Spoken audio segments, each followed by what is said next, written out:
Hi, now I'm joined here now by Scott Grant. How you doing, Scott? All right? Not too bad, mate, not too bad. So you've been here a few times then, buddy? Yeah, this is my third year, back to the mighty St Lawrence with the Canadian Carp Club. What a place it is, mate. This is just incredible. I mean, it's paradise. It's the easiest way to describe it. If you want to catch carp, carp that have never been caught before, and you not know how big the next one's going to be, this is where you need to be. I mean, what I've been surprised about is actually the beauty of the place. It's incredible, and the wildlife is brilliant. Yeah, and what I also like about it is the people are really friendly, and the fishing is obviously, if you hit it on the right day, the fishing is absolutely awesome. I mean, I think today has been quite slow, hasn't it? I mean, yeah, when we got here this morning, we was here early, got here just after 5 o'clock, easterly wind, which is not the best wind, but it was cold. And as the day's gone on, all right, we nicked the odd fish this morning, but then as the days got hotter and hotter, and the winds tailed off, obviously, as you know, the results we've had quite, we've had more fish. It's one just splashed out behind us now, yeah. And as you know, I've spotted this morning 2 buckets of maize. We've spotted out. I've done nearly 8 kilos of boilies just to get the feed out there. The wind's tailed off. The fish have come in, and now they're starting to feed. I mean, I think over the next week, obviously only Monday today, but obviously over the next week, the viewers can see us fishing different swims. Hopefully we're going to go behind us today on the bridge tomorrow, down the dam another day. Is it the jetty further on down we're going to look at? Yep. I mean, there's various swims we can fish. It just depends what the weather's doing. That dictates a lot. Yeah. I mean, this swim is this is one of my favourite swims. Yeah. The Pines for me is without a shadow of a doubt one of my favourite swims. It is the big fish swim. But, just the weather conditions dictated, what we call. The difference now from when we first got here this morning, it's just like 2 different places. I mean, it was yeah. like an ocean, now it's like a mill pond. Yeah. But that's Canada for you. And I mean, can the weather change like? I mean, can the weather close in and change really quick? Yeah, I mean, one minute you can be fishing, it's bright sunshine, it's lovely. Next minute, a storm can come in within minutes. It's so interchangeable. It's just like France. The weather's so unpredictable.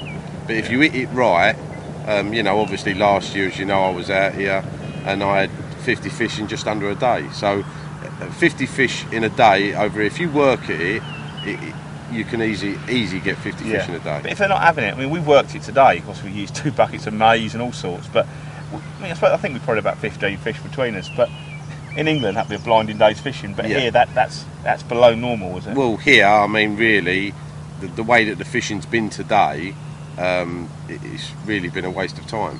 Yeah. And I know that's hard because obviously it's your first time, but when I was here last year, I mean, we was catching 20, 30 fish in a day.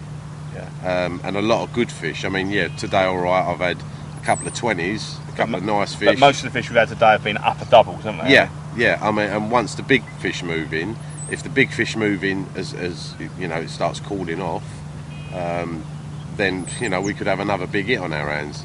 But we've already done 2 buckets of maize and 8 kilo of boilies. But we'll get more maize down here and we'll get spodding again and see what we can have by the end of the day. Right, the time now is 20 past 4 in the afternoon. I think we've probably got another 3 or 4 hours to go. Yeah. Shall we give it a go? Let's do it. Let's go and have a go, shall we? Let's catch some Canadian carp. One of the most important things to remember while fishing on the St Lawrence is keep the bait going in. Heavy spodding will keep the fish in your swim. You're never going to hold them in your swim, but keep spodding even in the heat. It does get very, very tiring. We were spodding mainly maize, but now and again with a mixture of maize and cracked black pepper. You can collect this each morning from Jeff's place, round behind the accommodation blocks. As you can see here, Scott, while spodding, is getting lots of line bites. This is very, very common with the very large shoals of fish that inhabit this mighty river.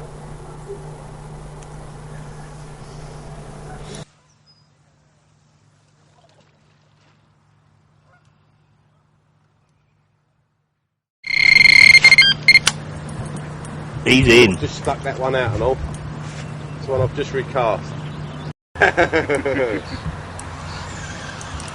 to get this over here before it takes old Lenny out. Once you've had the first 30 fish under your belt, you'll be alright.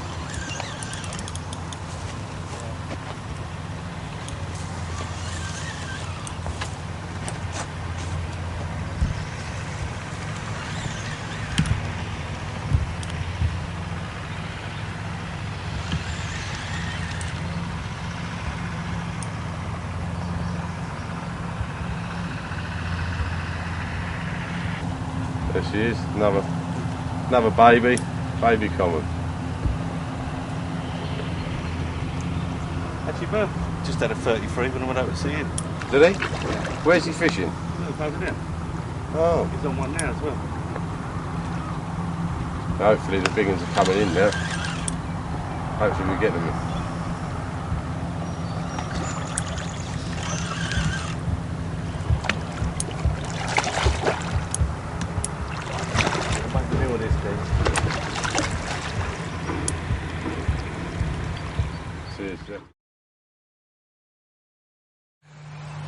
Right, so this is day 2. It's been a bit of a day so far, Scott, hasn't it? You could say that, mate, yeah. I'll let him tell you, because I'm a bit embarrassed. Well, we was fishing over on the bridge, and Paul cast out, rod length off, but before he could put the bait runner on, he tried to put the rod on the tripod, which is what a lot of people do when they come here. They normally cast out, put the rod on the tripod, then put the bait runner on. But as Paul put the rod on the tripod, before he could put the bait runner on, he got a take, and the rod and the tripod were gone in the depths of the St Lawrence. A river that's probably about 300 miles long.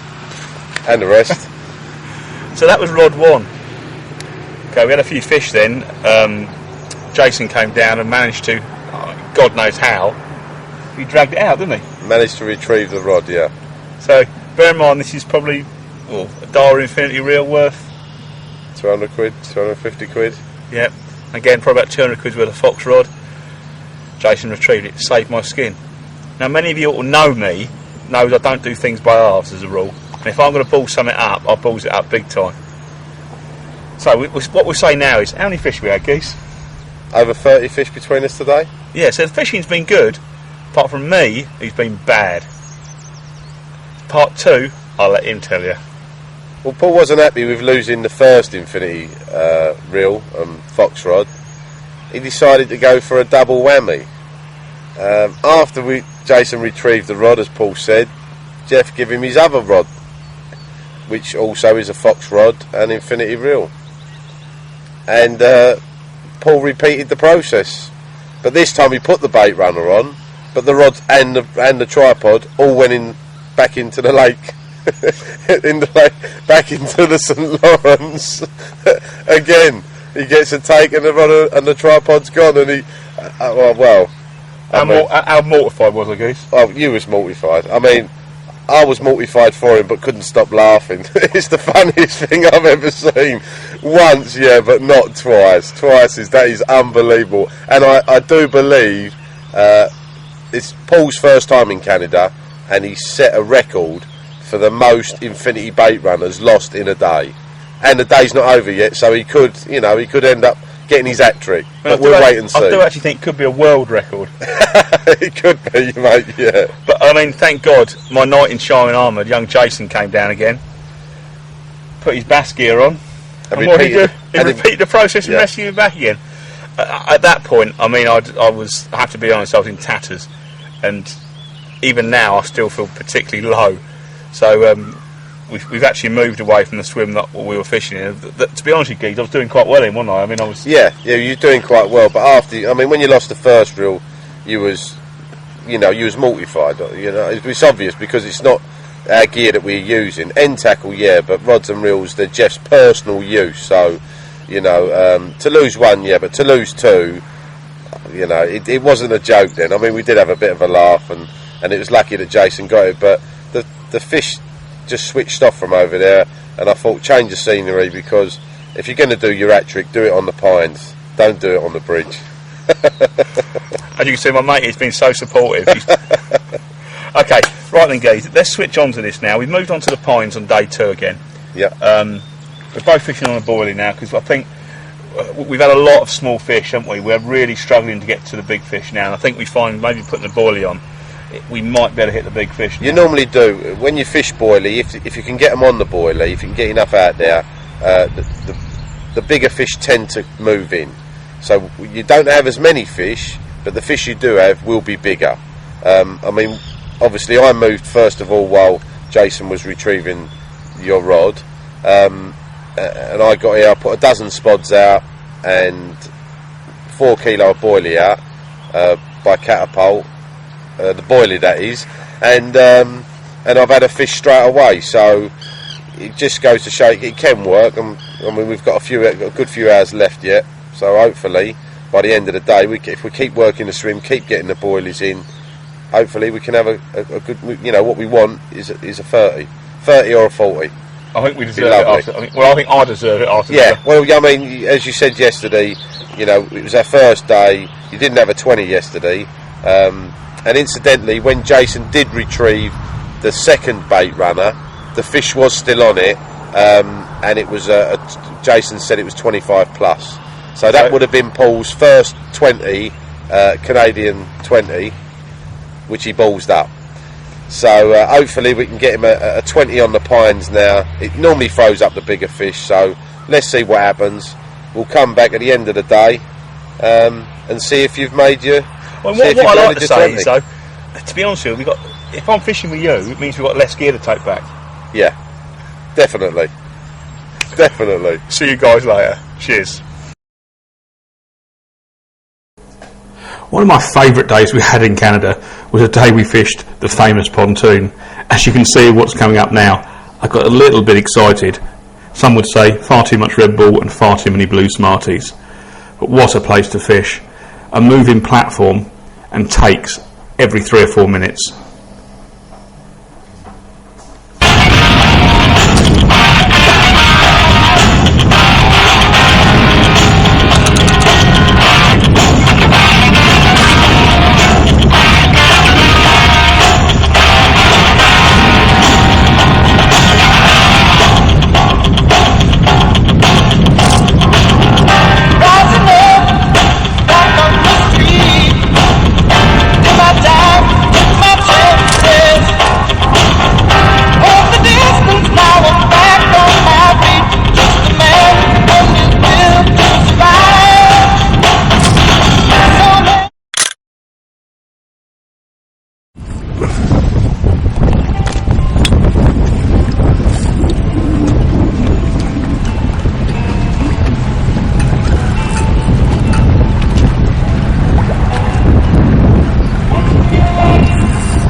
Here's a smiling, boys.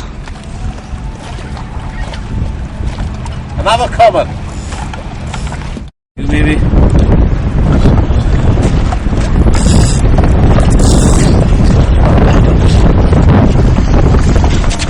They're massive, aren't they? They're the size of a... Oh, perfect. Not a mark on them. 20-pound fish. Size. They're just...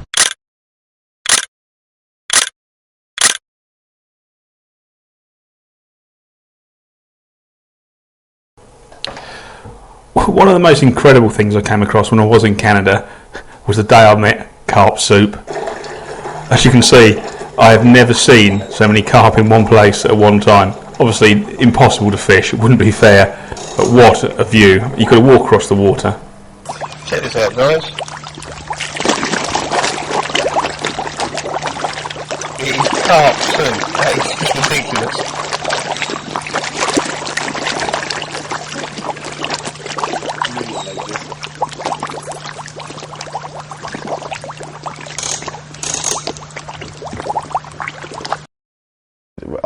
This is my third time to Canada, and obviously staying with Jeff and Marion at the Canadian Carp Club. It's the best fishing in the world. I mean, it's my first, and it won't be my last if they'll allow me back. If they allow me to use his equipment again. Well, he might do. I mean, lightning strikes once, but twice, I don't know. They may have you back. Guys, let me explain what happened. I was a victim of circumstance, to be honest with you. Do you think I was a victim, or do you think I was just an idiot? Well, no, what it is that, I mean, obviously before we come on the trip, I spoke to you and said what to expect. But back in England, what happens is you're fishing a lake, you cast, if you're using a bait runner reel, you cast out, put the rod on, and the bait runner is the last thing you put on. When you come to Canada, as soon as you cast out, you can get a lot of the takes can happen on the drop. So as you cast out, that's when you put the bait runner on. Really? So well, and you found out what happened because you didn't put, the bait runner didn't go on. You put the rod down like you would in England, and next thing you know, the Paul Daniels moment happened, and the rod pod and the rod was gone. Well, I mean, you can show the camera the expression on my face. What happened? Well, you just looked at me and said, "Geez, my rod's gone." And I looked at you and said, "Well, what do you mean your rod's gone? What's Paul Daniels turned up?" And he said, "No, I cast out, the rod's gone." And obviously, then I knew exactly what happened. Like rod pod. Water, rod pod. And the whole lot was gone. But to do it a second time, I can't put that into words. It was more funnier the second time than the first time. Could you say the expression on my face? It said it all, yeah. When you looked at me like, it's gone, and I said, well, it's Paul Daniels turned up. And you went, no, I cast that, it's gone. And I knew exactly, straight away what you'd done. But it's a common thing out here, You can cast out, and before your lead, or you feel your lead hit the bottom, and the rod's away. Yeah. In England, you just don't get that. Well, also, I mean, how many fisheries in England do you have to feed with an infinity dial reel? No. Well, none. I think Jeff took it rather well as well, didn't he? Yeah. Considering they was family heirlooms, I think he did take it well. Yeah, that got me as well. and Jason getting them back, mate. I mean, the guy's a legend, isn't he? Yeah. In his own lifetime, but he's a legend. To get one back was special, but to get two back, that's just unheard of. Well, I think Jason looked over the bridge at one point and saw me with my head in my hands, thinking, "And I've got any rope because I'm going to throw myself off this bridge." Anyway, on a serious note, I mean, that was beside the by. But guys, if you do come out here, those male fish, they will run you ragged. Don't think it's like a 15-pound fish at home, because it's not. I mean, nothing will prepare you for the take on those smaller commons. No. I mean, if you get a 20, you can catch a 20-pounder at home and have it in within a couple of minutes, 5 minutes. If you hit a 24-pound male out on the St Lawrence, it can take you anywhere to 20 minutes, and it will just keep running you and running you and running you. So, but the fishing is completely different. Although you're fishing for carp, these carp in the St Lawrence are completely different from the carp back home. Well, they've not been caught either. They've not set up before. They're just like big wildies. They're just like big wildies, and when they go, they do go. Well, let's look at some of the tactics we used this week. I mean, yesterday you had your 64 fish, I had the 80 fish, both records. You had the record on the float, I had the record on the lead. Yeah. I mean, I think those records will take some beating, and if they do, we'll have to come back next year and beat them. Well, every year I come here, I set my record last year, and I said to Jeff, when I come back this year, I want to break my record, because I always set myself targets, and it's better to have an incentive rather than just to go fishing. I want to do something. So, I was glad that it happened. Well, let's look at some of the stuff we were using yesterday. I mean, let's start with yourself. You were fishing a Polaris yesterday, weren't you? Yeah. What I'd done is I had two different rigs to start with. This is the rig I first started off with, which is just two normal grains of corn and then a pop-up glow in the dark bit of corn. But I was using the size 5 fang twisters, because you can get away with this size hook on the float. And what I've done is I used them on a quick change link with the hook link tail, so that tangling was, because it's speed fishing. Yeah. But what was happening is when the fish was going off of it, because you're feeding all the time, when they was going off it, I'd done a different rig, which was the same principle, but I was using just one of these big large corn. I mean, I've been using those yesterday. They're magnificent. Yeah. I mean, you can get those in Jeff's shop, so they're brilliant. Yeah, Jeff sells them, and they are a brilliant bit of kit. But I was using just one of them with a pop-up bit of corn, again on the size fang twister, and the hook link material, by the way, I was using the 35-pound missing link in the weed green, and I've had no problems with it whatsoever. It's strong, and if you want to test any tackle, this is where you got to test it. Yeah. So I had that one on the go, and what I was doing is I was interchanging between the two. But what I was doing while I was using one, I was leaving the other one soaking in the dip, in the pineapple dip. Yeah. So that when they would go off the feed with that one, I would try this one, and that's how I kept on doing it. And then it was later on in the day, because I'd had a few 20s in the morning, but I wanted just one special fish would have, that's what I wanted. So I sat there and I made up another rig, which was basically the same. We use the same end tackle and the same bits as the others, but I use 2 bits of this big corn. Yeah. And I cast it out, and Jeff had just turned up and asked how I was doing, and he said, I'd really like one of you guys to have a big fish. With that, the float went, and I hit it. I didn't think it was a particularly big fish because my arm was aching. Whether you catch a 10 pound or a 30 pound, they all feel the same because my arm was just, you know, in rags. And when it come up, Jeff said it's a good fish, and he netted it, and it was £30.10. So, although, you know, the rigs are fairly the same, I just kept on switching them all the time. Whether it made a difference or not, I don't know. What was the horrible smelling dip? And I thought it was your socks, but it weren't. That was a shellfish sensor pill. What I do is, obviously Gary makes me a bait. I have my own bait made, which is what he calls Geezer's Canada mix. And you can buy that in the shop out here. Yeah, you can. I think Jeff stocks this, so you can get it from Jeff. But what it is Gary's put the mix together, and all the ingredients in here, because he has regular people that come out and fish for these carp. He said this is the best bait to use. I mean, the man knows everything about bait, so I left it up to him. Yeah. And I've been bringing this out here for 3 years now.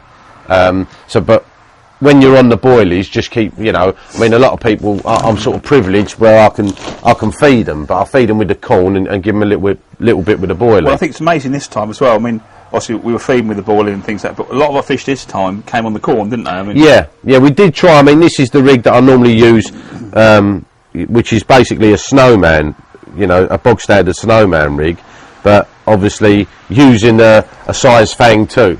Yeah. You know, a Fang X size 2, which is a big hook. You'd never use that back in England. But these are, without a shadow of a doubt, the sharpest and most robust And hooks. you have got to be very, very careful when you're unhooking them, as obviously we found this week with Jeff. Yeah, I mean, they're a very, very sharp hook. Whether you have, you know, 20 fish, 40 fish. I mean, I had 62 fish yesterday on these 3 rigs. Yeah. And them hooks are still as sharp as they was when I took them out of the pack. So, and that's the thing I like, you know, about the Nash hooks. The new TT hooks are very, very strong, and they're very, very sharp.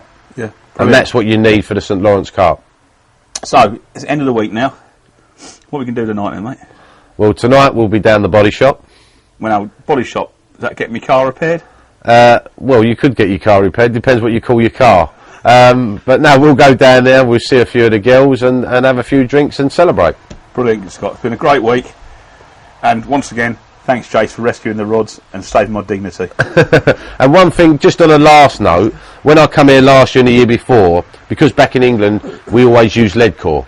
You know, because everyone does it, everyone tends to follow and go with other people.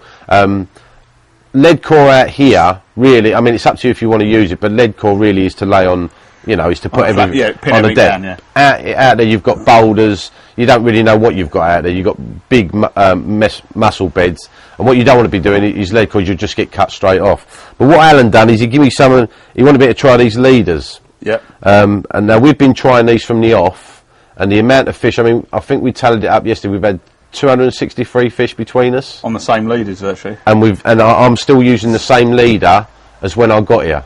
Yeah. So I think they're testimony to themselves. And guys can get these in Jeff's shop. There'll be a few. Yeah. I mean, all the Nash bits that I've been using, that Jeff sells all these bits in his shop. So you know. Or if it's not these, there's other drugs. Yeah, I mean, there's other products that will do, you know, the same job. But obviously, you know, I'm with Nash. That's who I work for, and they're the products that I use, and I have 100% confidence in using the products.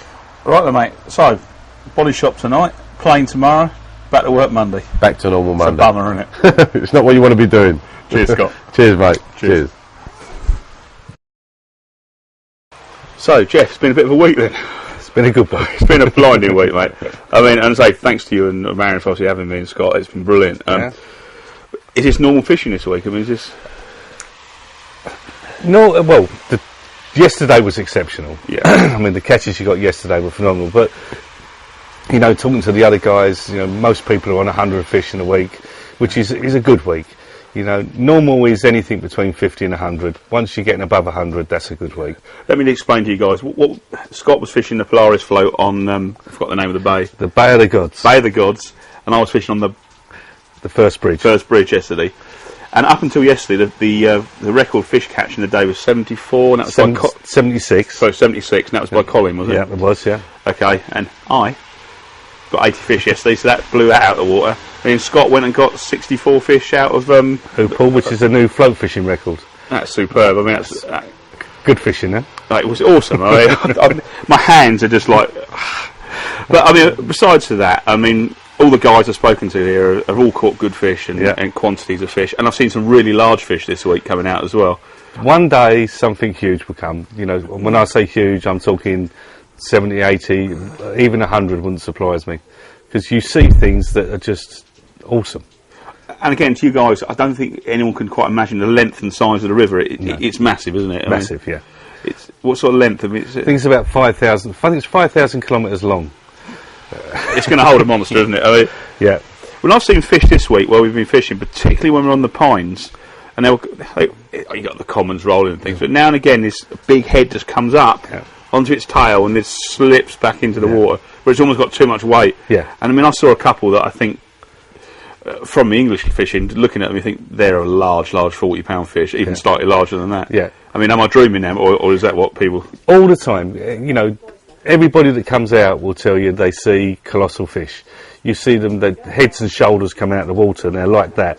Now remember, a fish out here that's like that is almost 4 foot long, because they're all, you've seen, all long fish. Yeah. They're all natural fish. They're not sort of pumped up on boilies and pellets. They are huge fish. Huge fish, yeah. And I mean, I thought I was dreaming at some point when these things are coming up, and they haven't got the strength to go over. They just sort of come up and, oh my God, I'm just going back in the water like again. a dolphin. Yeah. I mean, you talk about fish you've seen in your bay where your marina and things is, and you've nicknamed him Shamu. Shamu. We just couldn't catch him, and that was a big 50. But we've seen much bigger fish than that. Well, you know, they did a test netting 3 years ago, and they took out one that was 68-12 in a net. The biggest one we've had is 56.5. But there's a lot of divers in this area, and the divers tell stories of, you know, huge fish that actually scare them. And these guys got no reason to lie, have they? I mean, no. And they're diving with carp all the time. Yeah. I mean, so I've got the large fish. So to catch those large fish, you've also got the shop here. Yep. So where your customers can buy your bits to catch those large fish.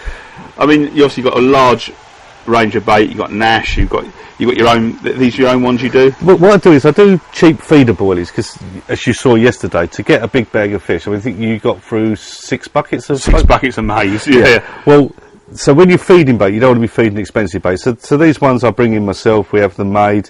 Then, you know, they're not the best bait in the world, but you don't need it out here. But we use for hookers. We always use mainline or Nash. And there's, you know, there's a few dynamites and a few other bits and pieces, but that's the mainstay. So you feed the cheap boilies and you fish the hookers on good boilies. And looking around the story, you do rods. You've got your terminal tackle. You've got your hooks. It's everything I think a carp angler is going to need in the shop here. Well, that's it. I always say I've got everything you need. I might not have everything you want, but everything we have is geared up to fish here. There's no point. I mean, clients can buy the stuff they need for a home at home, can't they? Yeah. But you know, I have people travelling all over Canada to come to this shop. I think you met 3 guys. They'd come up from Toronto. That's like 5 hours drive. They come up, they book a couple of nights, but what they're coming up to do is shop, because they've got carp fishing where they are. Yeah. But they fish with me for a few nights and they stock up their box and we're back home again. That was Norman, wasn't it? Norman. Norm, Len, and... I mean, I've got to thank guys as well, because Norman said he'd send some pictures through, and the post turned up this morning with my name on it. So if you're watching this, Norman, cheers, buddy. But yeah, I mean, you've got spods, everything. So a guy can come along here. They can hire the equipment off you, can they? Yeah, we do hire packages. In fact, before I bought this place, I used to come out on holiday, and it was really difficult because there is no shops that sell carp tackle. No. As many fishers are, very few locals fish for them. So it was a nightmare. We couldn't buy leads, we couldn't buy boilies, and to carry it all was impossible. Yeah. So the first thing I did when we bought the business was to convert one of the bedrooms into a tackle shop. And now everything you need is here. And it is. I mean, you look around it, you've got mainline, Nash, everything's here. I mean, even bite alarms, and you've got Fox, Delkim, it's all here. So, I mean, it's brilliant. So, I'm coming over, I want to come for a week, all-inclusive. What sort of... I mean, because in this climate, it's important for people to be able to work out their budgets, things. Yeah. What would be... Okay, we've got 2 basic packages. The all-inclusive, which is what you guys have been on this with, that's £550. For that, you get picked up from the airport. We run you around to and from the swims. It includes all your tackle hire. It includes all your maize and stuff for baiting. Doesn't include boilies. It doesn't include leads, fishing license, and hooks and stuff. Then you get 3 meals a day. As you know, most of the guys opt for me bringing the breakfast down on the swim. Yeah. And then you get a packed lunch, and then you get what we think is very good meals in the evening. Shepherd's pie was the best. I have to be honest, that was something else. And the compliments to Mario for that. Awesome. She's not a bad cook. She's not a bad cook either. But no, but I mean, so the guys can come out. What about if they want to come out? Okay, the other package we do is like a fly and survive, where that's £220, and most of my customers, 70% of my business is repeat customers. They come back every year, some of them twice a year, and those guys mostly opt for the fly and survive. So they'll either pick up a car from the airport or have me pick them up from the airport. They hire a car, so they pay £220. If they want to hire the tackle, that's another £50. But they still get all the same service of us showing them where to fish. You give them the advice on the swims. And the key is all the swims we're fishing are heavily pre-baited, and that's what makes the big difference. I mean, your guide here as well this week was Jason, is it Jason? Jason's helping me out for a while, yeah. Actually, Jason's on vacation from work at the moment. What a vacation, yeah. And Colin's a normal guy, isn't it? Yeah, Colin's had to go back to England, but normally he's out to help me. Oh, that's brilliant. I mean, and airport flying in wise, where would you recommend? Okay, 2 airports, either into Montreal or into Ottawa. There's like 15 minutes distance between them. Yeah. I mean, Ottawa's an hour, Montreal's an hour and 15 minutes. And airlines, Canadian Affair? Canadian Affair's normally the cheapest. Yeah. But every now and then, both Air Canada and British Airways do specials. Yeah. So you really, once you've got your dates booked, you need to just shop around a little bit on the flights. Yeah. Because you can get a flight out here for £350, or if you don't shop around, the proper scheduled flight can be £550. Yeah. So you need to shop around a bit. And get your flight. Yeah. Well, that's brilliant, Jeff. And so once again, thank you very much for this week, mate. It's been a pleasure. It's been something I will never ever forget. So thanks very much, Jeff. Cheers. Thank you. Right. Cheers, guys. Thanks very much.